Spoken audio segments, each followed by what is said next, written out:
My name is Rachel, and I've always been the odd one out in my family. Not because I did anything wrong, but because, somehow, my success made me the enemy. I grew up in a middle-class home where money was tight, but I worked my ass off to build a life for myself. I got a scholarship to a great college, landed a high-paying job in finance, and now, at 32, I'm doing better than I ever thought possible. I'm not a millionaire, but I'm comfortable. I own my home outright, travel when I want. And, up until recently, I sent money to my family every month just to help out. I never expected gratitude, but I also never expected them to betray me like this. I should have seen the signs years ago. My mom always favored my brother, Mark, the golden child who could do no wrong. He bounced from job to job, never taking responsibility for anything, but somehow, he was always trying his best while I was too serious about work or thinking I'm better than everyone. My sister, Lisa, was no better. She was the queen of passive-aggressive comments, always making sure to remind me that money doesn't buy happiness, while conveniently forgetting that she had no problem cashing the checks I sent her when she was behind on rent. And then there was my dad, who just went along with whatever my mom said, never standing up for me, never calling out the blatant favoritism. But despite it all, I still tried. Every holiday, I came home with gifts. Every family dinner, I paid the bill. Every time one of them needed help, I was there. I thought, foolishly, that maybe if I kept giving, they'd finally accept me. Instead, they decided to show me exactly where I stood. It started at a holiday party, just a casual get-together at my parents' house. We were all sitting around the dining room table, plates filled with my mom's signature overcooked turkey, when I smiled and said, "I can't wait for the reunion tomorrow. It'll be nice to see everyone again." For a second, there was silence. Then Mark let out a short chuckle. "What? The reunion was yesterday." I blinked. "What?" Lisa smirked, sipping her wine like this was the most entertaining thing she'd seen all night. "Yeah, it was yesterday. Didn't Mom tell you?" I turned to my mother, heart pounding. "You told me it was on the 23rd. She shrugged, not even looking guilty. "Oops. Must have gotten the dates mixed up." Mixed up? Mixed up? I wasn't some distant cousin they forgot to call. I was their daughter, their sister. And they had a whole family reunion without me? My aunt, who had been scrolling through her phone, held it up, showing me a picture. Everyone was there. My cousins, my uncles, my nieces and nephews. Mark, Lisa, my parents, smiling, laughing, arms around each other. And I hadn't even gotten a text. Mark grinned, shaking his head. "Damn, that's awkward. Guess we forgot to mention it." Lisa giggled. "Oops, my bad. LOL. Something inside me went ice cold. I put down my fork, stood up, and walked away from the table without another word. I didn't yell. I didn't cry. I just walked away. Because in that moment, I knew this wasn't a mistake. This wasn't forgetfulness. They had done this on purpose, and they were going to regret it. I walked out of the dining room, my footsteps steady, my breathing controlled. I didn't slam the door behind me. I didn't give them the satisfaction of seeing me lose my temper. Instead, I grabbed my coat from the hallway and stepped outside into the cold winter air, letting it bite at my skin as I processed what had just happened. They had planned this. They had all known. My mother, my father, my brother, my sister, every single one of them had looked me in the eye, smiled at me, and let me sit there like an idiot while they laughed about forgetting to tell me. I pulled my phone from my pocket and scrolled through my messages. Nothing. No missed calls, no texts, not even a half-assed, "wish you were here" message. I wasn't even an afterthought. A dull ache settled in my chest, but I forced myself to push it down. I had spent years pretending their favoritism didn't bother me, that their little digs and cold shoulders didn't sting. But this was different. This was deliberate. This was them making a statement. I stared out at the quiet street, watching as snowflakes drifted down under the glow of the streetlights. I should have just gotten in my car and left, driven back to my house, and cut them out of my life right then and there. But I didn't, because I wanted to see how far they would take this. After a few minutes, I forced myself to take a deep breath and turned back toward the house. The laughter inside continued as if nothing had happened. I pushed open the door and stepped back inside, hanging my coat up as if I had only stepped out for a breath of fresh air. My fingers were cold, but I didn't rub my hands together. I wanted the chill to settle into my bones, to remind me of what they had done. When I walked back into the dining room, My family barely acknowledged my return. My mother was slicing into a piece of pie. My father was refilling his glass of wine, and Lisa and Mark were whispering to each other, grinning. I pulled my chair back out and sat down. Lisa raised an eyebrow. Thought you left. I met her gaze, my face unreadable. Why would I leave? It's just a silly mistake, right? She gave me a slow, knowing smile. Of course, just a little mix-up. Mark snickered. You're taking this way too seriously. It's not like we did it on purpose. I leaned back in my chair. You all had an entire family reunion. Everyone was there.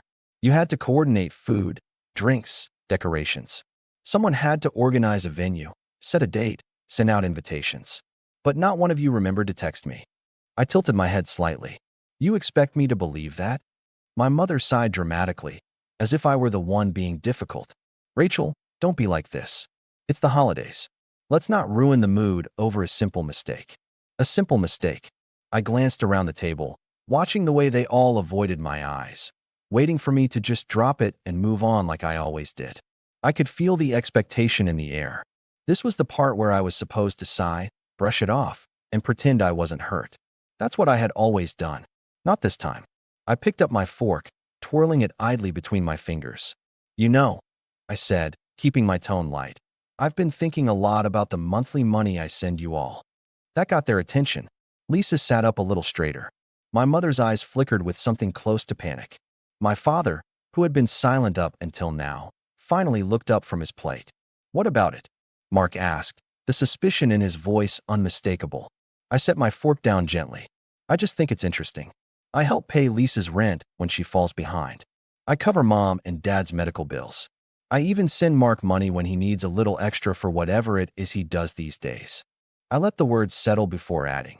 And yet, somehow, I wasn't important enough to be invited to the family reunion. Silence.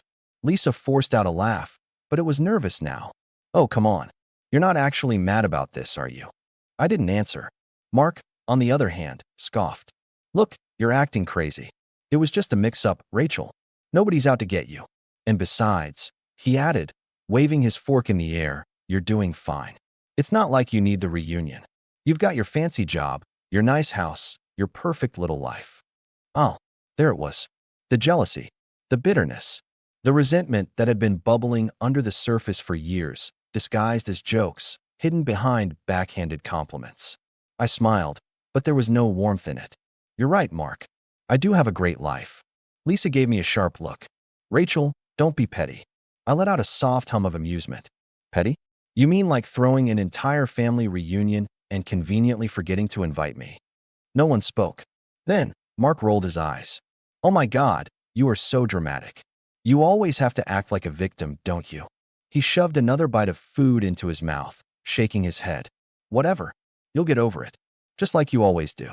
I watched him chew, a smirk playing on his lips like he had already won. Like they had all won. And that's when he said it. Besides, he added, wiping his mouth with a napkin, I already ordered those new Jordans with the money you send me every month.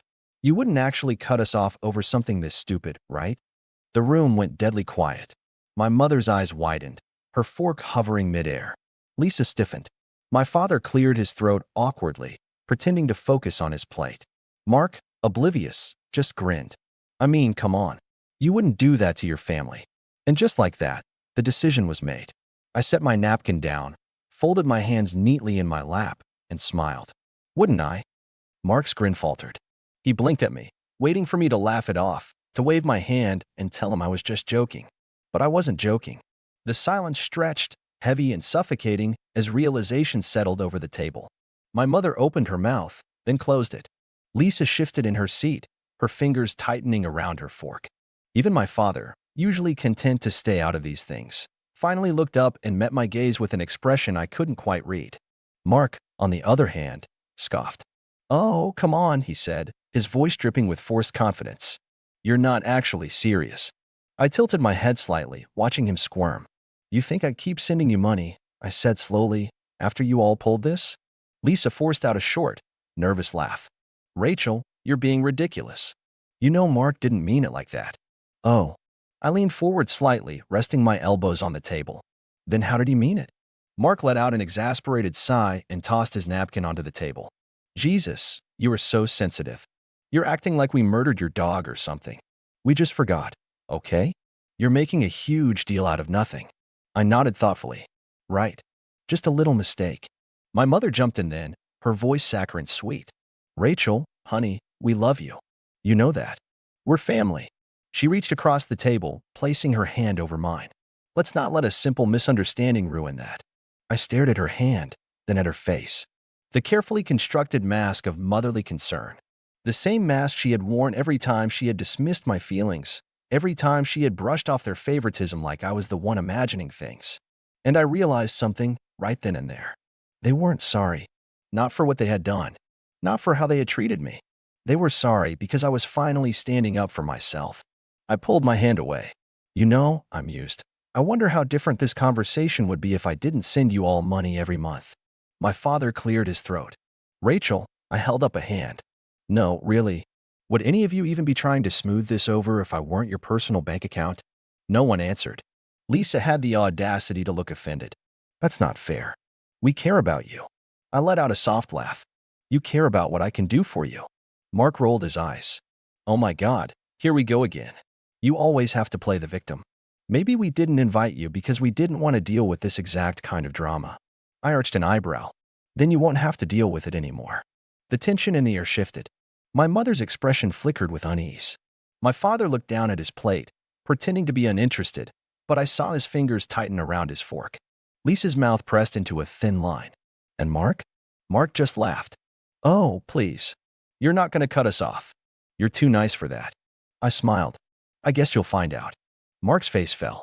I stood up, smoothing my dress, and grabbed my purse from the back of my chair. The whole table watched me like I was about to detonate a bomb. Rachel, my mother said, her voice edging toward panic now, don't be rash. We're family. You don't just turn your back on family. I turned to look at her, my expression unreadable. You all turned your backs on me a long time ago. With that, I walked toward the door. Wait, Lisa blurted out, scrambling to her feet. You're not actually serious, right? You're not really cutting us off. I opened the front door. The cold air rushed in, cutting through the warm, suffocating air of the house. I looked over my shoulder, my voice calm, almost casual. Enjoy the shoes, Mark. And then I stepped outside, closing the door behind me. I barely made it to my car before my phone started buzzing. Mom. I let it go to voicemail. Then Lisa. Ignored. Then surprise, Mark. I smirked to myself, shaking my head as I climbed into the driver's seat. That didn't take long. I wasn't even out of the driveway when the first text came in. Okay, very funny. You made your point. Can you send the money now? I rolled my eyes and put my phone on silent. The drive home was peaceful. For the first time in years, I felt a strange sense of freedom. I didn't have to play the role of the nice one anymore, the one who always forgave, always gave, always put up with their nonsense. I was done, but they were just getting started. By the time I got home, my phone had exploded with messages. Lisa had sent, Rachel, don't be so dramatic. Family is family. Mom said, you don't mean this. We raised you better than this. Dad, uncharacteristically brief, just sent, call your mother. And then there was Mark, who had sent far too many messages for someone who supposedly didn't care. At first, it was the usual Mark nonsense, mocking, condescending, assuming I'd cave like always. You're really cutting us off over this? Unreal. Then another, what are you gonna do? Spend all your money on candles and fancy pillows. Come on. Then a final jab, fine, be petty. Whatever. Then the shift happened. Hey, okay, listen, I kind of need that money. Like, soon. I smirked. Here we go. I ordered some stuff expecting you to send it this month. Oh, now he was admitting it. It's not just the shoes. I may have also gotten a new TV. I raised an eyebrow. And a PS5. And a laptop. But I had it all planned out. Your transfer was supposed to come in today. Ratch, come on. I took a slow sip of my tea, scrolling further. You're seriously not answering? This isn't funny. They're gonna charge my card tomorrow. Rachel, I don't have the money to cover it. Do you want me to go into debt? I nearly choked on my tea. Oh, this was gold. Mark wasn't just inconvenienced. He was in real trouble. For years, he had lived with this smug confidence, knowing I'd always come through, always help. He had spent money he didn't have because he assumed I would keep paying. And now? He was desperate. A notification popped up. Incoming call from Mark. I let it ring. Then another. And another. Then a message, short and to the point. Pick up the phone. I sat back, watching my screen, a slow grin forming on my face. For the first time ever, I was the one in control. They thought I'd just roll over. That I'd let them gaslight me into believing it was my fault, that I was being unreasonable. But they forgot one very important thing. I was done being the family's ATM. And Mark? Mark was about to learn exactly what that meant. I put my phone down and stretched out on the couch, feeling more relaxed than I had in years. Let them squirm. Let them panic. I wasn't their safety net anymore, and they were about to feel what that really meant. Mark had always been reckless with money, but this was something else. He had gone ahead and racked up a bunch of charges on his credit card, fully expecting me to cover them like I always had. And now that I wasn't playing along, he was spiraling. I scrolled through his messages again, shaking my head. A new TV, a PS5, a laptop, and that was on top of the expensive shoes he'd already mentioned earlier. How much had he actually spent?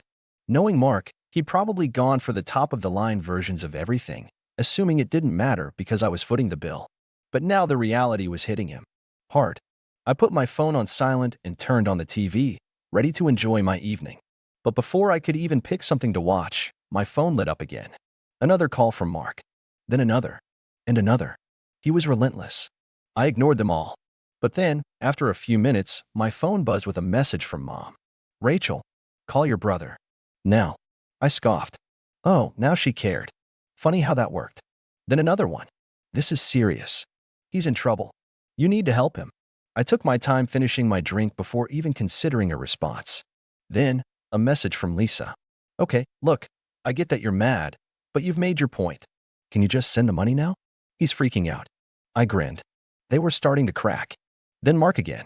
Rachel, if you don't send the money tonight, I'll be in trouble. Do you get that? I can't pay for this.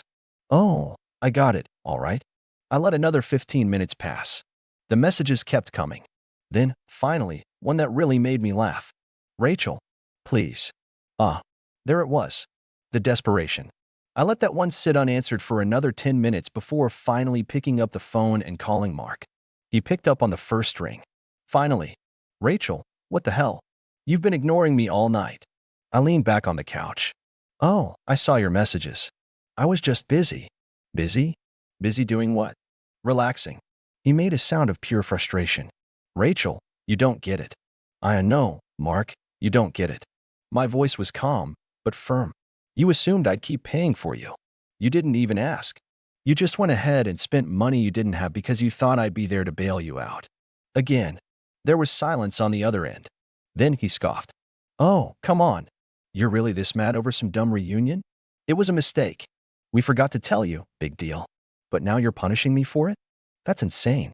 I shook my head. No, Mark. This isn't about the reunion. It's about the fact that I'm done. Done being treated like a walking wallet. Done being lied to. Done being used. His voice rose. Used. Oh my God, Rachel, you're so dramatic. You're acting like we're stealing from you. We're family. You have money. It's not like it's a big deal to you. There it was. The entitlement. The expectation. The sheer audacity of it. I let out a short laugh. Wow, you really don't see it, do you? See what? That you're being completely unreasonable. No, that I don't owe you anything. I was helping because I wanted to. But now, I don't want it anymore. You can't be serious, he breathed. Rachel, you can't do this. I already spent the money. I can't just return everything. Not my problem, I said simply. You don't get it, he snapped. They're going to charge my card at midnight. If I don't have the money, my account is going to overdraft. You're just going to let that happen. I was quiet for a moment, letting his panic settle in. Then I spoke, my voice calm. Yes, I am. He let out a strangled laugh, like he couldn't believe what he was hearing. Rachel, come on. Just this one last time. Just send it, and I swear, I'll never ask again. I sighed. That's what you said last time. And the time before that. And the time before that. This is different. No, it's not. It's exactly the same. You made a reckless decision, thinking I'd clean up your mess. But I'm not doing that anymore. Rachel, his voice cracked slightly. Please. I almost felt a twinge of sympathy. Almost. But then I remembered every time I'd been dismissed, every time they'd laughed at me, Every time they treated me like an outsider in my own family. I stood firm. "You'll figure it out," I said. "Good luck." Then I hung up. Within seconds, my phone started buzzing again. I ignored it. Then a message from Lisa. "What did you just say to him?" "He's freaking out." I didn't answer. Then Mom. "Rachel, you are being cruel. He's your brother. You have to help him." No, I didn't. And finally, another message from Mark. "You're gonna regret this." I smiled, turned off my phone, and went to bed. Let him panic. Let them all panic. Because for once, I wasn't the one losing sleep over it. The next morning, I woke up to a ridiculous amount of missed calls and messages. Mark, Lisa, Mom, one after another, all trying to get me to cave. But I had already made my decision. I wasn't backing down. I took my time getting out of bed, made myself a nice breakfast, and scrolled through my messages while sipping my coffee. Most of them were the same: guilt-tripping, whining, and demands. But then, I saw something new. "Rachel, I swear to God, if you don't send the money, I'll come to your house myself." I raised an eyebrow. "Oh, a threat now?" Then another message. This one from Mom. "Mark is on his way over. Please just talk to him." I set my cup down and sighed. So that was how they wanted to play it. Fine, let's play. About an hour later, just as I was finishing up some work, my doorbell rang. I already knew who it was. I opened the door to find Mark standing there, looking like an absolute mess. His hair was disheveled, his shirt was wrinkled, and there were dark circles under his eyes. He had clearly not slept. "Rachel," he said, trying to keep his voice steady. "We need to talk." I crossed my arms and leaned against the doorframe. "Talk about what?" "I thought I made myself pretty clear last night." His jaw tightened. Look, I messed up, okay? But I need you to help me out this one time." "One time?" I tilted my head. "You mean just like last time? And the time before that?" His hands clenched into fists. "Come on. You have the money. It wouldn't even hurt you." I let out a short laugh. "That's the problem, Mark. You think my money is your safety net. That it's just something you're entitled to. But it's not." He let out a frustrated sigh, running a hand through his hair. "Rachel, I don't have time for this. The charges are hitting my account today." I stared at him. "Mark, I just want you to take responsibility for once in your life." His face twisted into something ugly. "This is because of the reunion, isn't it? You're being petty over a stupid party." I laughed again. "Oh, trust me, Mark. This is about a lot more than just that." He was breathing heavily now, like he was barely holding himself together. "So you're really not going to help me?" "Nope." His hands clenched at his sides, his nostrils flaring. Then, as if something in him snapped, he hissed, "You're just a selfish brat. You think you're better than us because you have money? Newsflash, Rachel, you're not. You'll always just be the pathetic little sister who had to buy her way into respect. And when you finally lose all that money, don't come crawling back to us, because we won't care." I didn't even flinch. I just smiled. "Good to know, Mark. Now get off my property." He stood there, glaring at me, waiting for me to cave. But I didn't. After a few tense seconds, he let out a bitter laugh and turned to leave. "Fine. Whatever. Don't help me. But don't expect this to be over." I watched as he stormed off, muttering under his breath. As he got into his car, my phone buzzed again. A message from Mom. "Rachel, what did you do?" "Mark is furious." I shook my head and shut the door, sending a final message to my family. "I'm done. Don't ever ask me for money again." It felt final.